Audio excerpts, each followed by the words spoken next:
শুধু নাফসি নাফসি নাফসি নাফসি, আল্লাহ বাঁচাও বাঁচাও বাঁচাও। সমস্ত উম্মতের আদম আলাইহিস সালাতু ওয়াস সালামের কাছে যাবে। আদম আলাইহিস সালাতু ওয়াস সালাম বলবে আমি আজকে আল্লাহর সঙ্গে কথা বলতে পারবো না। হযরত মূসা আলাইহিস সালাতু ওয়াস সালামের কাছে যে বলবে ও মূসা,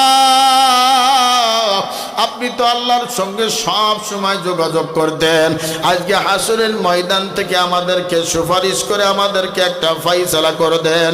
হযরত মূসা আলাইহিস সালাতু ওয়াস সালাম বলবে আমিও পারবো না, কারণ কফার নামের স্লোগান দিয়ে বলবে আয় কে আসো আমার কাছে আয়।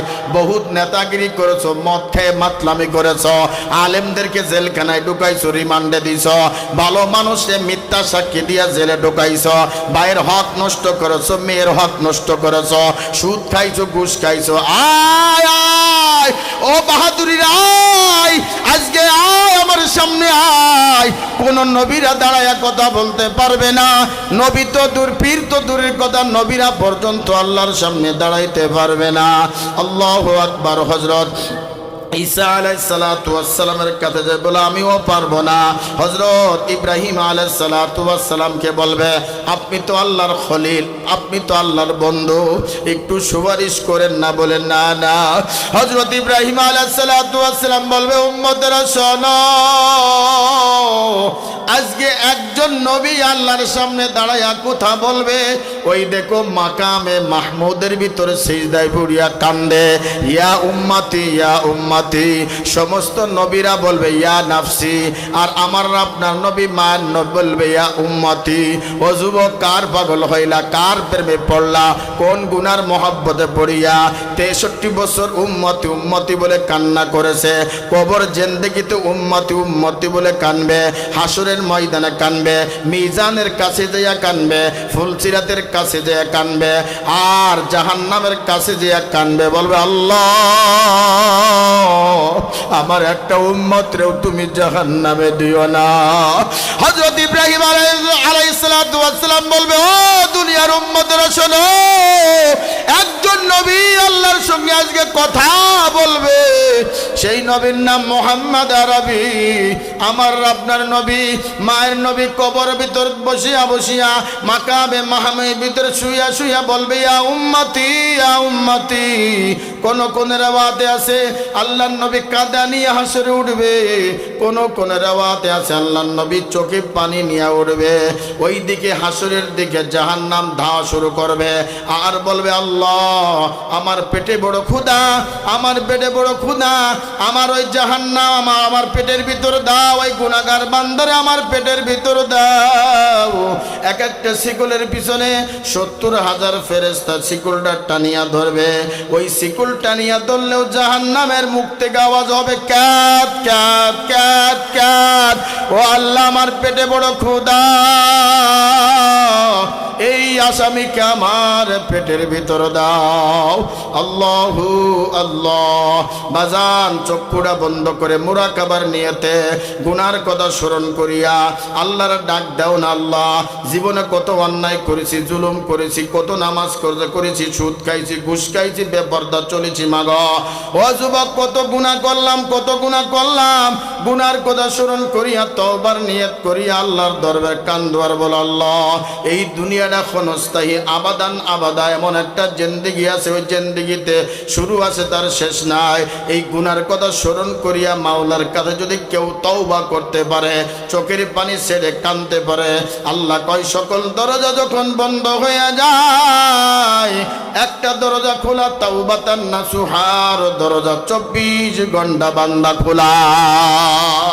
আমার আপনার নবী, মায়ের নবী মাকামে মাহমুদের ভিতর কাঁদিয়া বলে আল্লাহ আমার একটা উম্মত যদি জাহান্নাম গিলিয়া খায়, আমি নবী জান্নাতে যাব না, জান্নাতে যাব না। আমার আল্লাহ ডাক দিয়ে বলে জিবরাইল যান যান যান, ওই রহমতের পানি নিয়া আমার হাবিবের হাতে তুলিয়া দিয়া বলো ইয়া রাসূলুল্লাহ, আল্লাহ পাক আপনার এই পানিটা জাহান্নামের দিকে নিক্ষেপ করার কথা বলছে।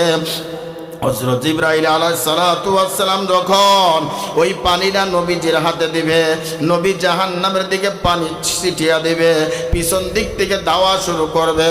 আল্লাহ নবী বলল ৭০,০০০ ফেরেশতা একটা শিকলের পিছনে আছে, টানিয়া ধরে রাখতে পারল না।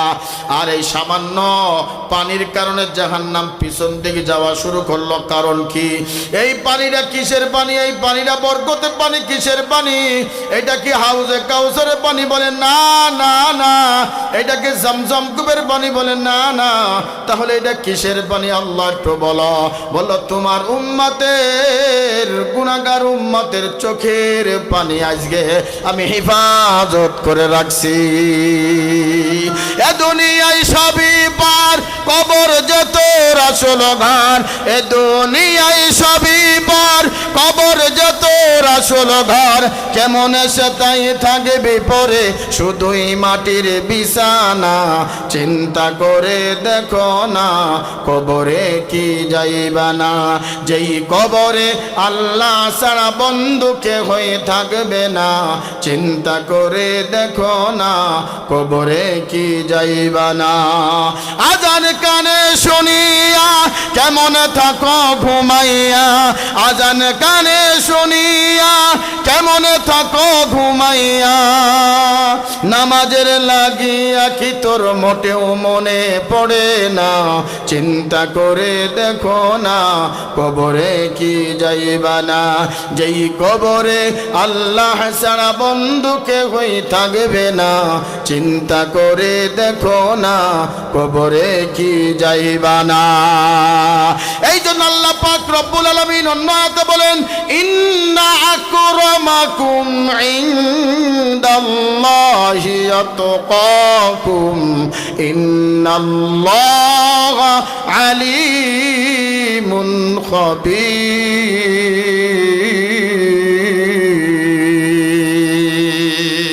বাজান আল্লাহর কাছে সব থেকে দামি হলো তাকওয়া। তাকওয়া মানে আল্লাহর ভয়। আল্লাহর নবী বলেন যে ব্যক্তির ভিতর দুইটা গুণ থাকবে ওই ব্যক্তি আল্লাহর সরাসরি জান্নাতে চলে যাবে। এক নম্বর হলো তাকওয়া, আল্লাহর ভয়। আল্লাহর ভয়, আমি যখন গুনাহ করে ফেলব মনে মনে চিন্তা করব দুনিয়ার কেউ দেখেন না, একমাত্র আমার রব আমার দিকে চাই আছে। দুই নম্বর গুণ হলো ভালো ব্যবহার, উত্তম ব্যবহার, উত্তম চরিত্র, ভালো চরিত্র। এই সমাজের ভিতর আছে দেখবেন সাদা পাঞ্জাবি গায়ে দিয়া ঘরে, পাগড়ি মাথায় দিয়া ঘরে, জুব্বা গায়ে দিয়া ঘরে, কিন্তু দোকানে বসিয়া বসিয়া গিরিঙ্গির উস্তাদ করে বেড়ায়। কথা বলেন ঠিক কিনা? ইমামের পিছনে লাগে, মুয়াজ্জিনের পিছনে লাগে, আলেমদের পিছনে লাগে। এমন এক শ্রেণীর লোক আছে ফজর নামাজ জামাতে পড়ে না। মসজিদের মুয়াজ্জিন যখন ফজর আজান দিতে দেরি হয় পরের দিন সকালে কয় হুজুর নামাজ না পড়লে কিন্তু আপনি ফজরের আজান দেরিতে দিয়ে দিছে। কথা কয় না? আরে হাঁটলেও দোষ, খাইলেও দোষ, কি না খাইলেও দোষ। ইমাম সাহেব আটতিছে, জোরে আটতিছে, একজন কয় দেখছো হুজুরে ক্ষুধা লাগেছে, দাওয়াত পাইলে হুজুরের মাথা ঠিক থাকে না। কথা কয় না? আস্তার কয় দেখছো খাইছে বেশি। হ্যাঁ, এবার জামা জুব্বা গায়ে দেখ করলে কয়